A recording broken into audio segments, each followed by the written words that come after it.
चौथी चीज बताएगी संतोष। इसमें पूर्व और पश्चिम के दो अलग अलग विजन हैं और दृष्टिकोण दोनों के अलग अलग होने के कारण दोनों पर ही दिमाग लगा लीजिए। पश्चिम वेस्टर्न जगत जो है वो ये कहता है कि संतोष बहुत बुरी चीज़ है। संतोष का मतलब है कि अगर आपने संतोष किया, आप अपनी तरक्की नहीं करना चाहते। अगर तरक्की करनी है तो संतोष छोड़ दीजिए।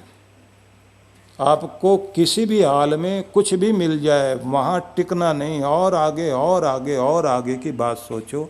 जो मिले उसमें से और आगे की बात करो। संतोष करने का मतलब है सफलता को रोक लेना, अपनी तरक्की को रोक लेना।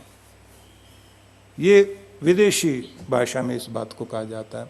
भारतीय परंपरा क्या कहती है?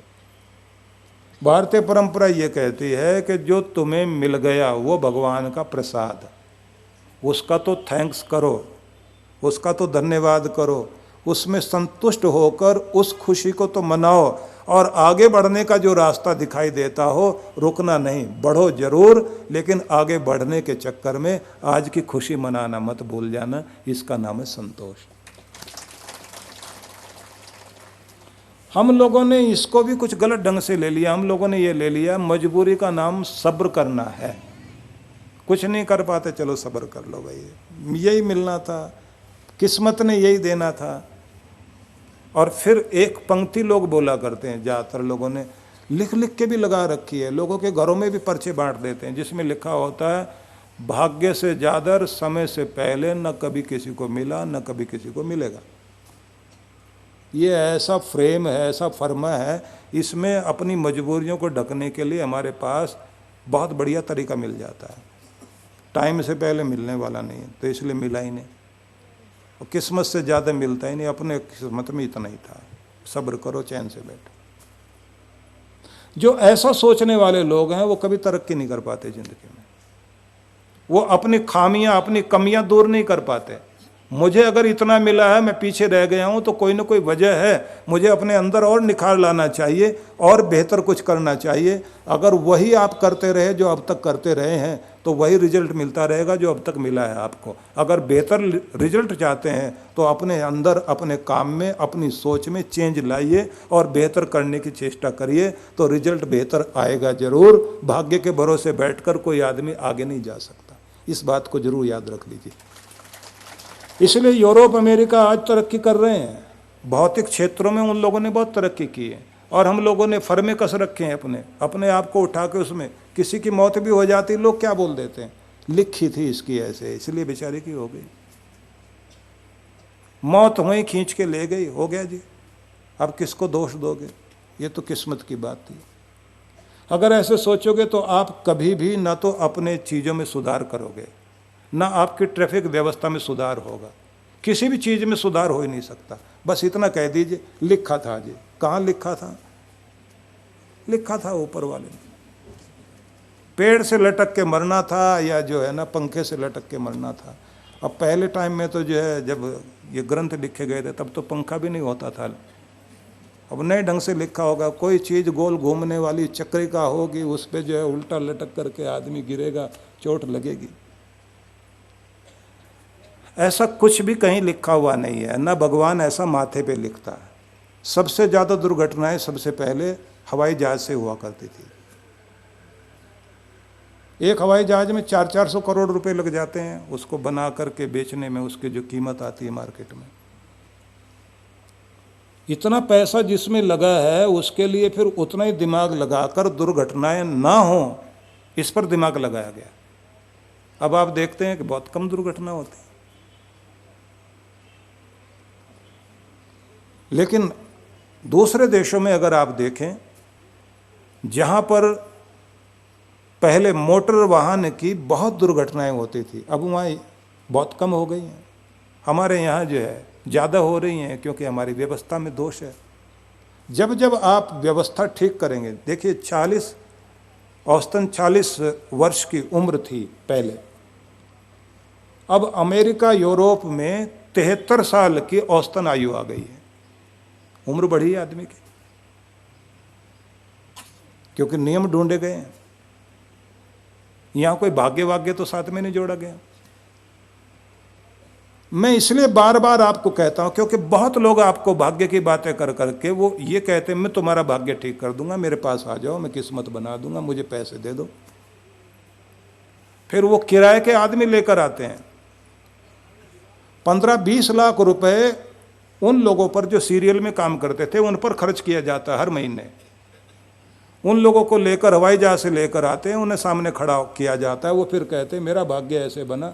अब वो बेचारा जो है ये भाग्य बना है कि वो अब जो है सीरियल में भी काम नहीं करता, कोई तेल बेच रहा है, कोई सामान बेच रहा है, उन्हें ला के खड़ा कर रहे हो तुम लोग, और भोली जनता को बहकाया जा रहा है। भाग्य बदल जाएगा अभी अभी।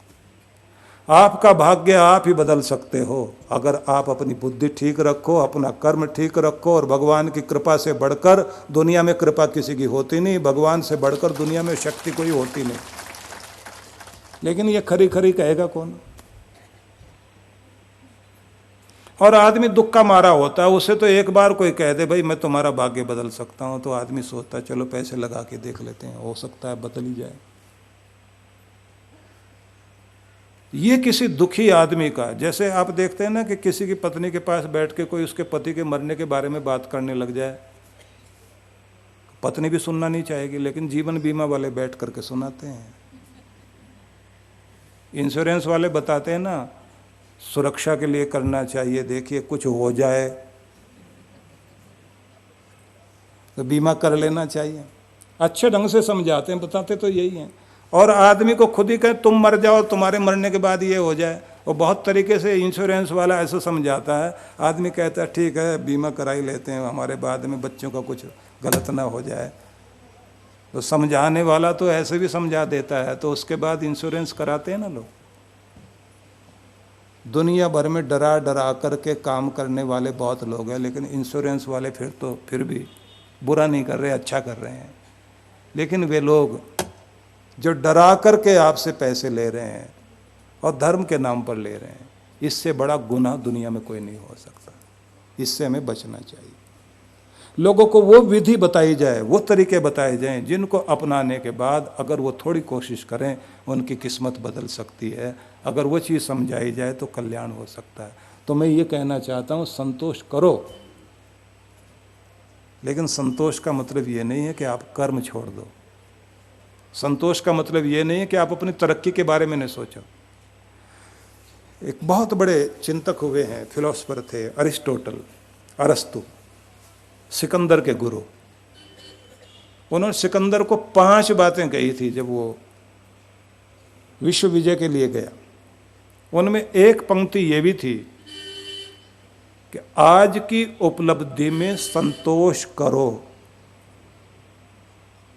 आज की उपलब्धि में संतोष करो, लेकिन आगे बढ़ने का मार्ग जहाँ भी, जितना भी, जैसे भी दिखाई दे उसकी ओर पूरी शक्ति के साथ अग्रसर होते रहो और उन्नति करते रहो। वही बात मैं भी कहना चाहता हूँ। जो भगवान ने दिया वो उसका प्रसाद है, पा करके धन्यवाद कीजिए, उसकी खुशी मनाइए। जहाँ आप पहुँच गए वहाँ का आनंद लीजिए, लेकिन आगे का रास्ता जो दिखाई दे उस तरफ बढ़ो जरूर, पर यह नहीं कि पहली खुशी को छोड़कर और आप आगे आगे दौड़ते रहें और ये सोचकर सारे सब कुछ हो जाएं फिर बाद में इकट्ठी खुशी मना लूँगा। जिस आदमी को खुशी मनाना जो भूलकर दौड़ने में ही लगा रह जाता है, वो खुशी मनाना भूल जाता है, वो दौड़ में ही जिंदगी जीता रहता है। आप जिंदगी को दौड़ में मत जिए, आप जिंदगी को खुशी मनाते हुए दौड़ते हुए जिए तो ज़्यादा अच्छा। तो आज से ये संकल्प कर लें, जो जो भगवान ने आपको दिया, जहाँ जहाँ जिस स्थिति में आप पहुँच गए हैं उसका पूरा आनंद लेकर के चलिए, और जो आपको और आगे बढ़ता हुआ मार्ग दिखाई देता है उसकी तरक्की के लिए आप कदम आगे बढ़ाओ, लेकिन खुशी मनाना ना भूलो। इसका नाम है संतोष।